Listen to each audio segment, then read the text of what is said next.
olhos dos cegos, curando os surdos, limpando os leprosos. Aleluia! Quem precisava de uma ajuda visual naquela época? Quando a substância estava ali, ei, confia em mim. Beijar uma foto não é tão bom quanto beijar a verdadeira garota. Amém? Eu acabei de beijar minha esposa agora. Então, é uma ajuda visual para entendermos melhor. Agora, olha esse auxílio visual onde a arca se abre. Se abrir os painéis, o da direita, dos lados, ouro dentro e fora, isso é o que via. A cruz é a pessoa e a obra de Jesus. Tudo que o Pai tem em mente é sobre Jesus e sua obra completa. É tudo sobre Jesus e sua obra. E você sabia, sabendo Israel disso ou não, eles não entendiam o porquê da cruz, porque a cruz não era uma invenção na época de Moisés. É um juiz que seja justo. Você não quer um juiz que aceite propina, um juiz que favorece pessoas que têm um alto poder aquisitivo, um juiz duro com pessoas que são pobres. Em alguns países existe isso, mas você quer um juiz que é justo. Queremos um juiz justo, mas queremos um juiz que a sua essência, a sua pessoa seja amor. Deus é amor. A Bíblia define Deus como amor, mas também é justo. E na cruz você vê seu amor. E porque ele é justo, você vê Jesus sendo punido, o filho que ele ama, sendo punido. Mas Jesus não cometeu nenhum pecado. Ele não conhecia pecado. Por que ele foi punido? Porque ele carregava nossos pecados. Então vemos o juízo de Deus. Ele não disse, ele é meu filho, isso é coisa de menino, vou varrer para debaixo do tapete. Não! Porque ele carregava os seus pecados e os meus pecados, ele foi punido. Ele foi julgado para que você fosse abençoado. Foi rejeitado para você ser aceito. Amém? Ele usou uma coroa de espinhos para que você pudesse ter a paz de Deus no seu coração e mente. Amém, irmãos? Então, na cruz você vê o amor de Deus. Você vê o seu amor, porque não é você recebendo julgamento. Não é você ou seu filho sofrendo. Na cruz, Deus deu o seu filho para ser o cordeiro que tira o pecado e o que leva à sua punição. Você vê o amor de Deus se misturando com a justiça. Justiça e misericórdia se encontram. Misericórdia e verdade se unem na cruz. Na cruz você vê todos os atributos de Deus, magnificados, glorificados. Toda a exigência da santidade de Deus cumprida. A lei de Deus magnificada. Os 10 mandamentos honrados. E Cristo cumpriu a lei. Não estamos sob a lei hoje porque Cristo lá na cruz cumpriu toda a lei. Estamos sob a graça. Já aprendeu tudo, pode ir para casa. Está sendo abençoado?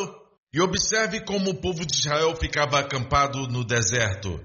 Tinham 3 tribos no norte, 3 tribos no oeste, 3 no leste. E na parte do sul, na parte do leste, ficava a tribo de Judá, que era a maior tribo, então era mais longo. Isso era uma visão aérea. Eu não acho que as tribos sabiam que elas estavam nessa formação. Mas se você tiver uma visão aérea, você vai poder ver a cruz. Não é à toa que o profeta Balaão, quando foi amaldiçoar Israel da montanha, ele olhou isso e disse, como eu posso amaldiçoar aqueles que Deus abençoou? Quando Deus olhava para Israel, ele não via iniquidade. Não é que não havia iniquidade, não havia pecado, mas é que Deus não via. Ok? Não é que não tem pecado. É que Deus não vê o nosso pecado, mas Deus vê o sangue. Deus vê o sangue do seu filho. Aleluia! Amém, igreja? Então, era assim que o povo de Israel estava acampado. Era assim que cada tribo ficava acampada no deserto. Voltando para a arca. Ok, irmãos, vamos dar um passo adiante. Hoje, vamos olhar as varas aqui. Para que serviam? Viu como trouxeram a arca? Fizeram isso porque são desviados. Seguiram o caminho dos filisteus, colocaram em rodinhas em cima de um carrinho. Um carrinho, né? Você sabe? Não foi no carrinho. Eles não usavam um carrinho. A propósito, essa arca é muito pesada. E Naquela época, os sacerdotes tinham que carregar a arca nos seus ombros. Eles carregavam a arca nos ombros e a Bíblia diz que deveriam colocar varas na base. Tudo que está sendo descrito da arca é tudo personificado, humanizado. Ao invés da Bíblia falar, coloque do lado, a Bíblia diz, do seu lado, coloque isso. No seu pé, coloque isso. Interessante, né? E a propósito, você pensa que a oferta queimada foi a primeira menção na criação dos móveis? No tempo de Moisés, não. Deus mencionou primeiro a arca. Deus começa de dentro para fora. O homem começa do altar onde seus pecados são perdoados e depois ele entra. É bom ver a perspectiva de Deus. É isso que quer dizer o lugar da proteção. Amém? A propósito, ouvir da proteção é o primeiro passo para andar na proteção. Porque se você começar a esperar proteção, Deus trabalha com a fé, a moeda do céu é a fé. Se você for para a Europa, você vai ter que comprar euros. Não vai usar dólar, não vão aceitar. Quer dizer que o dólar não tem valor? Não. Só quer dizer que você está num país diferente. Então a moeda do céu, o banco do céu é a fé. Você não pode comprar bênçãos com dinheiro. Mas se você mostrar a Deus sua fé, Ele vai te mostrar o suprimento. Amém? Está ouvindo? Jesus disse, a tua fé te curou. A tua fé te salvou. É a sua fé. Amém? Sua fé. Tenho muitos testemunhos, mas o que eu quero compartilhar é um testemunho muito importante sobre ouvir da proteção divina, ler sobre proteção divina. Amém? É de um homem de Washington, Estados Unidos. Nós precisamos ouvir boas notícias. A fé vem pelo ouvir e ouvir a palavra de Deus. E você não encontra isso no mundo, mas na palavra de Deus. Amém? Este homem diz, é de Washington, Estados Unidos. Eu não consigo nem explicar como os ensinamentos do pastor Joseph do Salmo 91 e sobre orações poderosas têm me transformado. Eu estou cheio de gratidão por causa da fidelidade do Pai Celestial para comigo enquanto escrevo isso. Enquanto eu trabalhava como lavador de janelas, escutava o pastor Joseph Prince, eu não sei como ele fazia isso, lavando janelas e me escutando. Eu escutava o sermão do pastor Prince intitulado Verdades do Salmo 91, a promessa de proteção de Deus revelada. Sabia que a minha filha não consegue estudar sem um barulho? Um dia eu entrei no quarto dela e tinha muito barulho, ela estava escutando louvores tão alto e eu perguntei, como é que você consegue estudar? E disse, assim que eu consigo estudar. A música ajuda ela a estudar. Certa vez estávamos num quarto bem quieto, estávamos no nosso momento de férias, não consegui estudar. Eu perguntei por quê? Muito silêncio. Então eu te digo que essa geração, pessoas que vivem em cidades, quando vão para o interior e respiram ar puro, acabam desmaiando. É verdade. E a única forma de ressuscitá-los é você dando uma ré no seu carro, eles estão lá embaixo, e o escapamento chega perto deles, eu garanto que vão acordar, ok? De qualquer forma, eu não sei como ele lavava as janelas e me escutava ao mesmo tempo.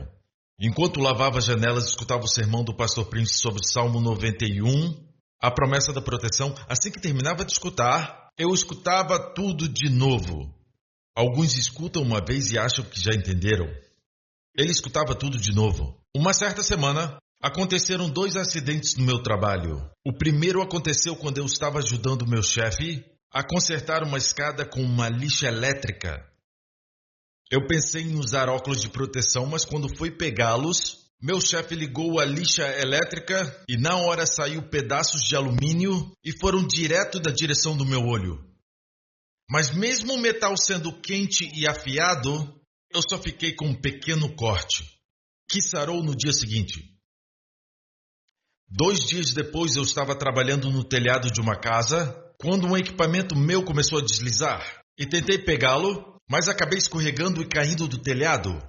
Aconteceu rápido e antes de perceber, eu acabei caindo em um monte de grama e logo em seguida me levantei. Escute. Eu não sei como eu não caí no chão do quintal que tinha 3 metros de largura, ou na cerca que tinha 2 metros de altura. Eu caí de uma altura de quase 5,5 metros, mas nenhum osso se quebrou. Eu nem fiquei dolorido da queda. Eu creio que Deus me protegeu e vai continuar protegendo. Antes disso, ele estava escutando. Glória a Deus, obrigado, Jesus. Amém, amém, amém, amém. Mais um testemunho de como a graça vai te dar excelência moral. Ok? Papel errado. Eu tenho tantos testemunhos aqui. Essa é uma história mais recente. E essa senhora é da Flórida. E ela diz: Pastor Prince, eu tenho 48 anos de idade e estive envolvida em adultério por mais de 20 anos. Quando eu recebi a Cristo, e já faz tempo, eu confessei os meus pecados para um certo líder da igreja e ele me disse que eu perderia minha salvação se eu continuasse nesse relacionamento. Disseram para ela que ela iria perder sua salvação. Olha o resultado disso. Ele me mostrou a história de uma mulher adúltera. Quantos sabem que o adultério é errado? Sim, nós concordamos. Amém? Só eu acredito. É errado. Ok? Te digo que é errado, mas escute. Não estamos falando disso, estamos falando como alcançar a excelência moral. E não é pela lei, é pela graça.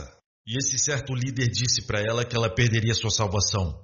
Apesar dele querer me ajudar, ela sabia disso. O líder queria me ajudar, mas eu terminei com medo.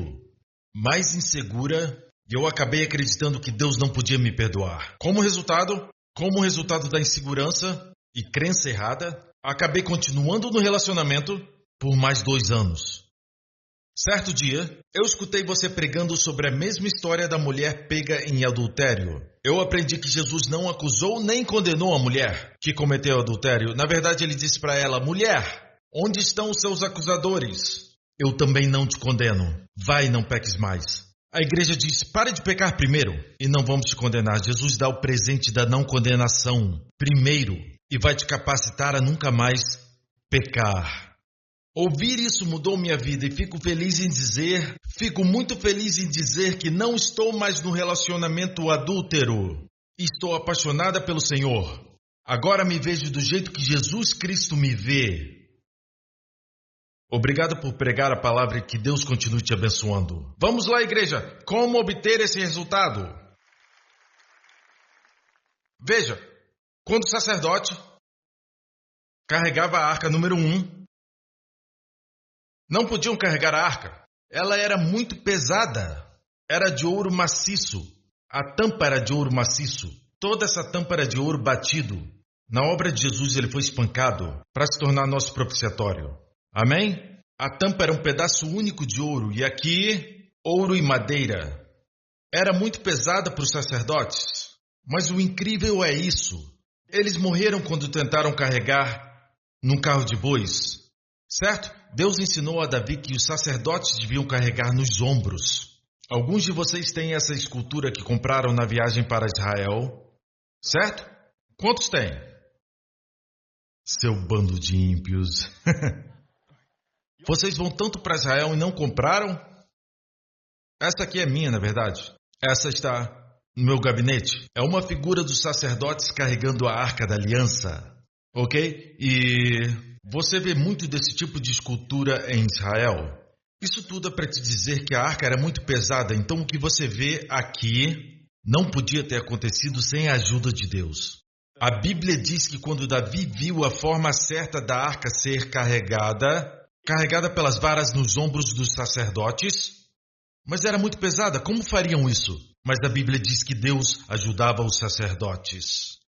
Ou seja, veja, a sua parte é pela fé. Quando Deus fala para servi-lo, no ministério infantil, no diaconato, vir à igreja, fazer algo por alguém, se Deus te disser, certo? Deus nunca vai te dar algo que é pesado. Jesus disse: meu jugo é suave e o meu fardo é leve. Porque se o trabalho vem de Jesus, é sempre fácil. Meu fardo é leve, meu jugo é suave e leve. Entendeu? Se ele fala para fazer algo, se ele mandou fazer, é sempre fácil. E o fardo é leve. Se Deus manda fazer algo, você tem que dar um passo de fé. Quando os sacerdotes tocavam na vara e levantavam, ao invés de ficar pesado, ela começava a ficar leve. Você entende? As varas é que levavam os sacerdotes. É como se estivessem flutuando, como uma mola nos seus pés. A Bíblia diz que Deus ajudava os sacerdotes. E toda vez que você coloca as suas mãos numa tarefa que Deus manda fazer, um ministério, uma viagem missionária, seja o que for, quando Deus fala para você fazer, e você estende a sua mão e toca pela fé, Deus cuida do resto. A nova aliança é como direção hidráulica. A sua parte é colocar a mão no volante, certo? E virar para esse lado, a direção faz o resto. Mas se é difícil, a moda antiga, certo? Não é a nova aliança. Por isso está estressado. Amém? Vocês sabem que eu gosto de pregar. Mas eu sou bastante aqui. Eu ainda estou trabalhando duro, mas eu gosto do que faço. Eu gosto tanto que vocês querem que termine. Estou apontando na direção certa. Mas vocês querem que termine, mas eu tenho tanto para falar. Mas eu vou ter misericórdia de vocês. Mas veja, faça o que você gosta. E o dinheiro vai te seguir. Não faça as coisas pelo dinheiro. Certo? Amém? Alguns seguem o dinheiro. Mas faça o que ama.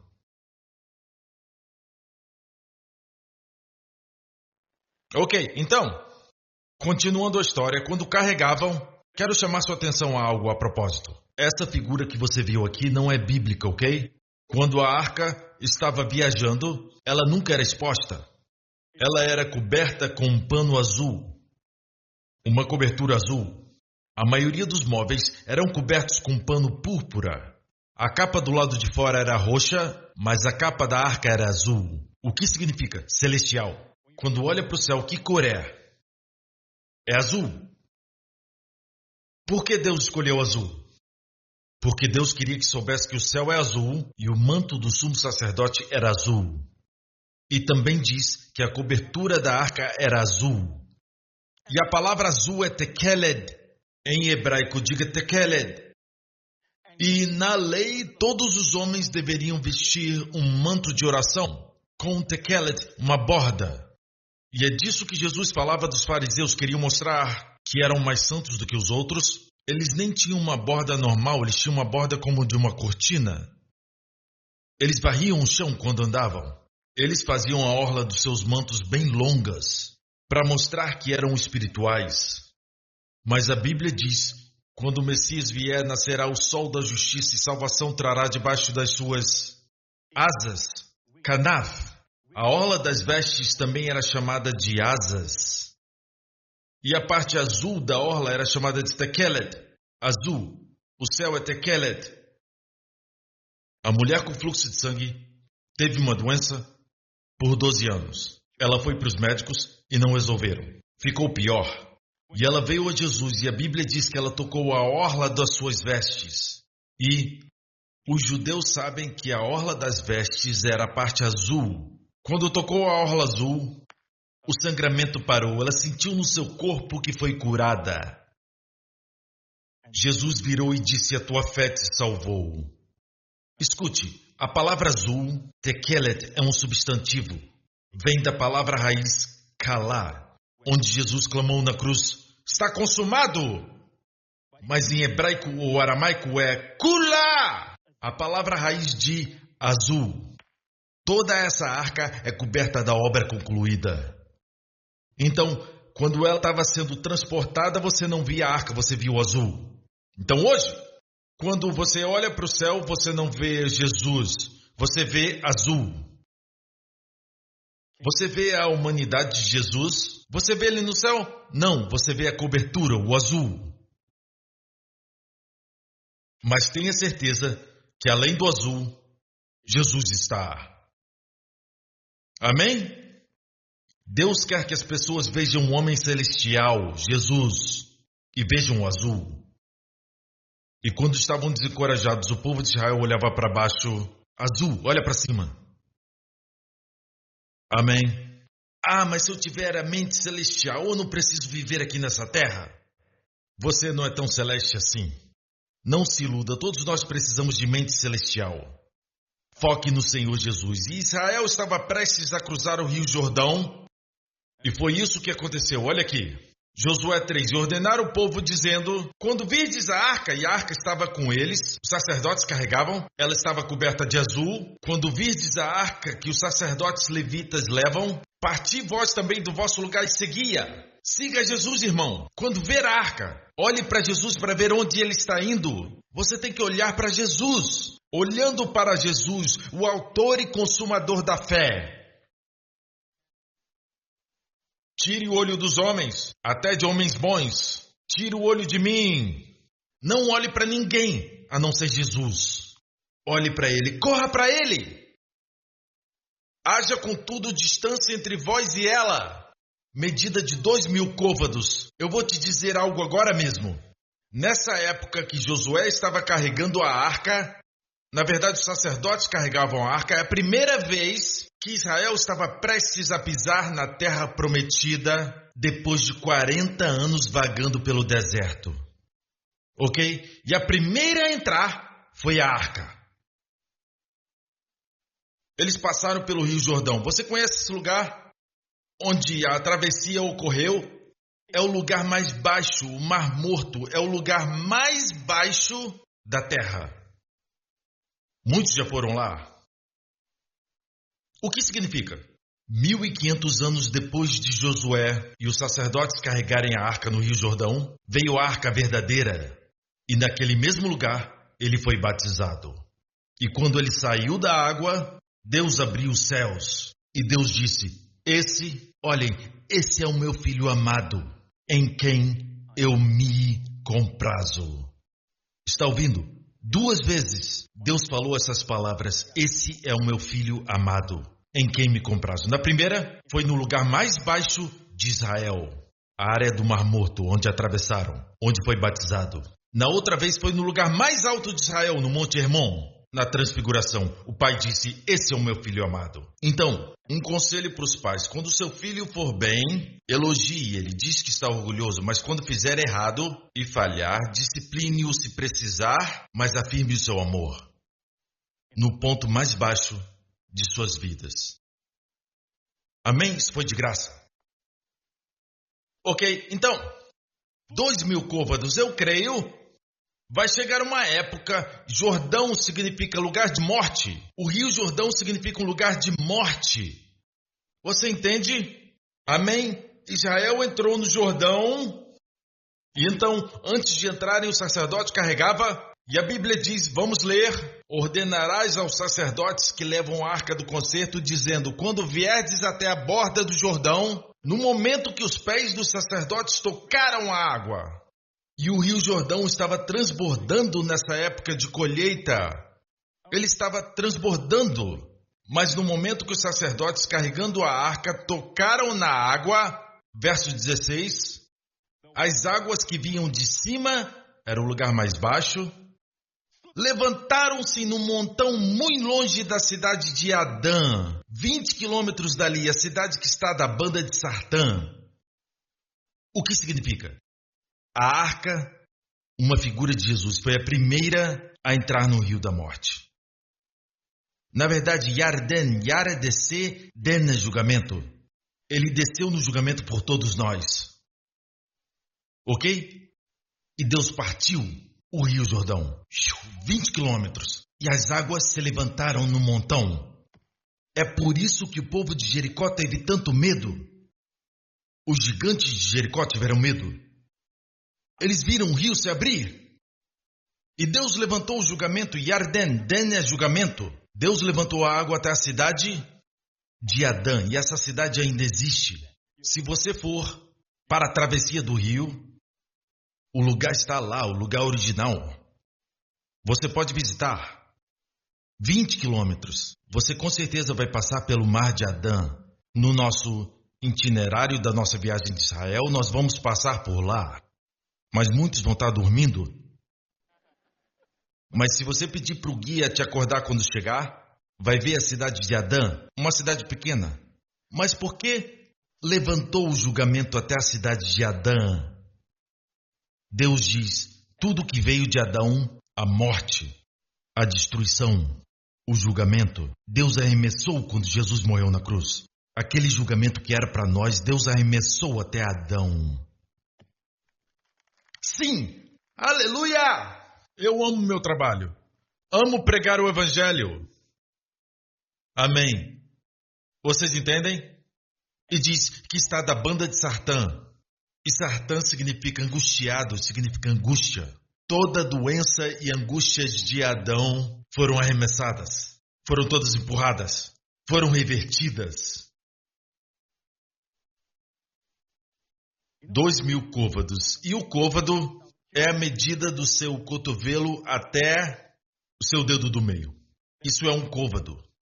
Eram 2.000 côvados de distância. Israel nunca tocou na água, porque o caminho já estava aberto. A arca entrou, as águas se abriram, Israel caminhou em solo seco. E a água estava a 2.000 côvados de distância. Quando Jesus virá e a morte não vai mais existir, 2.000 anos depois de ele estar aqui, é a nossa geração. Imagine nunca mais morrer. Todo o universo é nosso. E teremos, talvez, carruagens de fogo. Tem carruagens de fogo no céu. E quão rápido você vai viajar sabendo que não vai morrer? A Fórmula 1 vai ser brincadeira de criança. Amém? A morte vai ser destruída. Jesus venceu a morte, mas no nosso caso, tem uma indicação ali, 2.000 anos. A arca entrou primeiro e depois o povo. E as que desciam ao mar das Campinas, pulando para o verso 17, porém os sacerdotes que levavam a arca do concerto do Senhor pararam firmes em seco no meio do Jordão. E todo Israel passou em seco. Você viu isso? Até que todo o povo, diga todo o povo, acabou de passar o Jordão. Nenhum homem deixado para trás. Ninguém ficou para trás. Eu creio em segurança eterna porque quando Jesus salva, Ele salva eternamente. Ninguém foi deixado para trás. Posso ouvir um amém?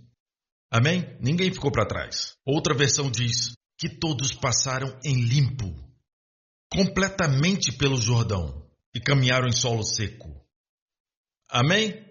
E a propósito, os sacerdotes ficaram com a arca no meio do rio até todo o povo passar. Isso nos diz que Jesus é o primeiro a entrar a sua situação e é o último a sair. Esse é o lema do exército de Israel, de todos os exércitos do mundo. Per capita, o número de oficiais mortos durante a batalha, certo? No exército de Israel, muitos são mortos durante batalhas. Mais do que qualquer país do mundo, eles morrem em batalhas. Os oficiais morrem primeiro, porque os oficiais lideram da frente. No exército israelense, eles dizem, sigam-me. Amém. Jesus é o primeiro a entrar e o último a sair. Amém? Pastores e líderes, temos que ser os primeiros a entrar em qualquer situação no que diz respeito ao povo. Como líderes, nós devemos possuir as nossas posses. Se algo não está funcionando, pergunte ao Senhor, por que não está funcionando? No que eu estou errando? Não culpe o povo, não diga que eles são rebeldes, que não têm o coração para Jesus. Culpe a si mesmo, pergunte, no que eu estou errando? Entre você primeiro, depois vão seguir. Amém? Essa é a natureza de Deus. Seja o primeiro a entrar e o primeiro a sair. Quando a arca era transportada, é por isso que vocês viram a cruz no acampamento. E a arca estava no meio. Vamos ver. Onde está a arca? No meio, onde a nuvem estava. No Santo dos Santos, é onde estava o tabernáculo. O Senhor está no centro. Ele diz, onde estiverem 2 ou 3 reunidos em meu nome, ali estarei eu no meio. Quando Jesus foi crucificado, o Pai achou adequado que ele fosse crucificado não nos lados, mas no meio. Quando ele ressuscitou, ele apareceu para os discípulos que estavam assustados no cenáculo, no meio deles. No livro de Apocalipse, João ouviu uma voz. João se virou para ver quem falava e ele viu um cordeiro no meio do trono, viu Jesus.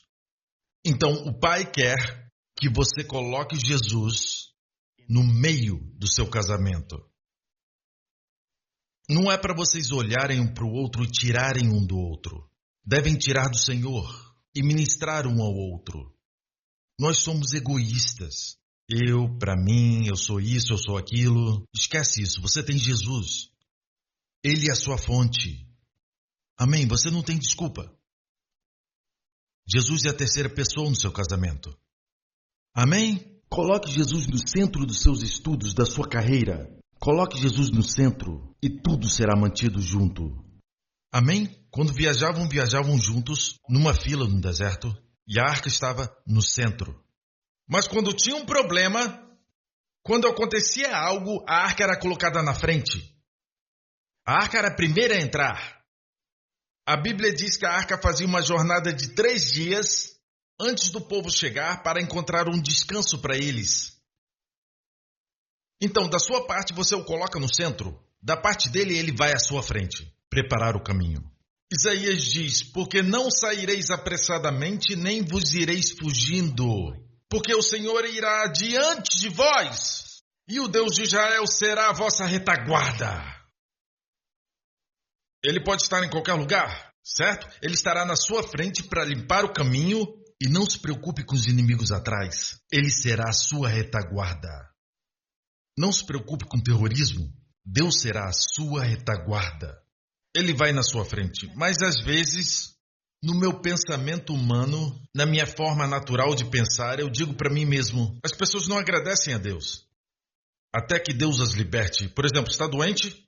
O médico fala que você tem uma doença. Você ora a Deus e Deus te cura. E você volta ao médico, o médico diz, não encontro nada. Agora você dá glória a Deus. Certo? Mas às vezes uma condição está tentando chegar até você e Deus diz, não! Você não percebe e não agradece a Deus. Então Deus vai à frente consertando os seus caminhos.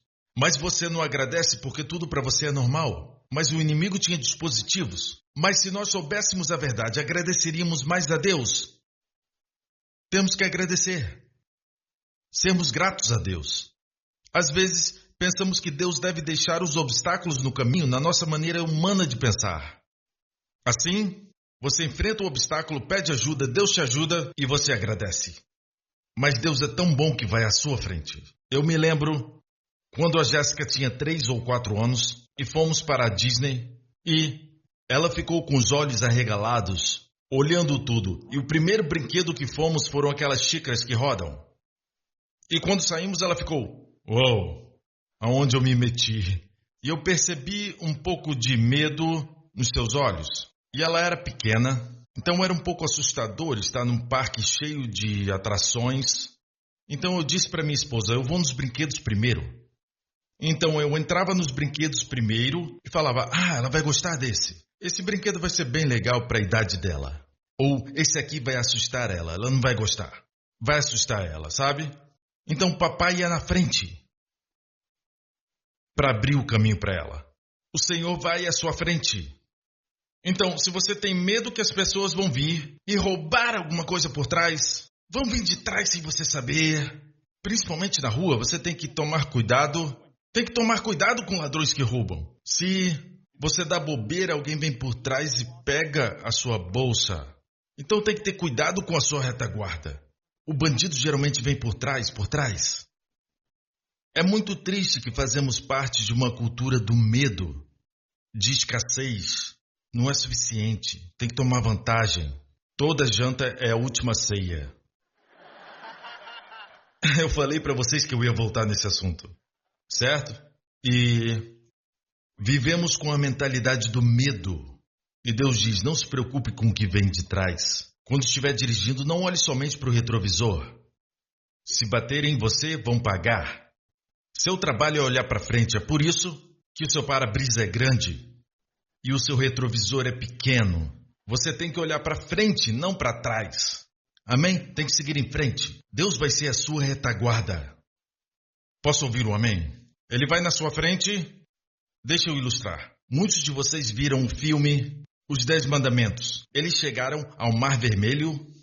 Então, eis que atrás deles eles viram nuvens de poeira. Eram as carruagens do Egito correndo em direção a eles.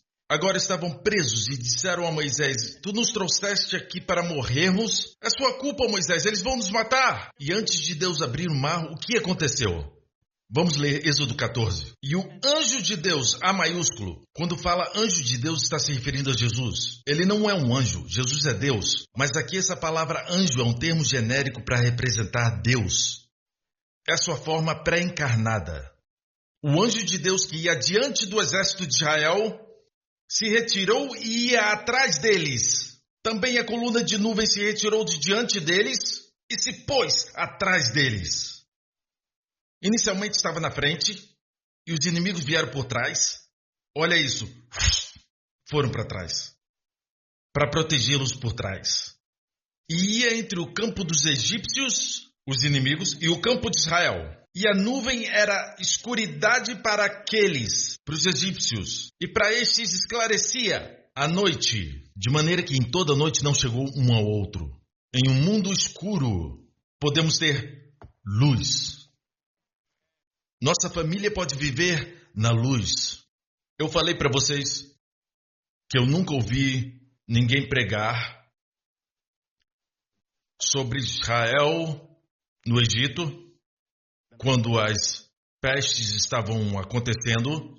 Teve uma peste que era trevas, que era espessa, não podiam ver nada. Mas a Bíblia diz que os filhos de Israel no Egito tinham luz em suas habitações. Eu li isso muitas vezes, mas não entendia que essa luz era sobrenatural. Porque se essa luz pudesse ser acesa com faíscas e palha, então os egípcios podiam fazer a mesma coisa. Mas não puderam acender naquela noite. Então era essa luz nas suas famílias, a luz na sua casa, a luz na sua família no mundo escurecido. É sobrenatural. Vocês podem ter luz nas suas habitações.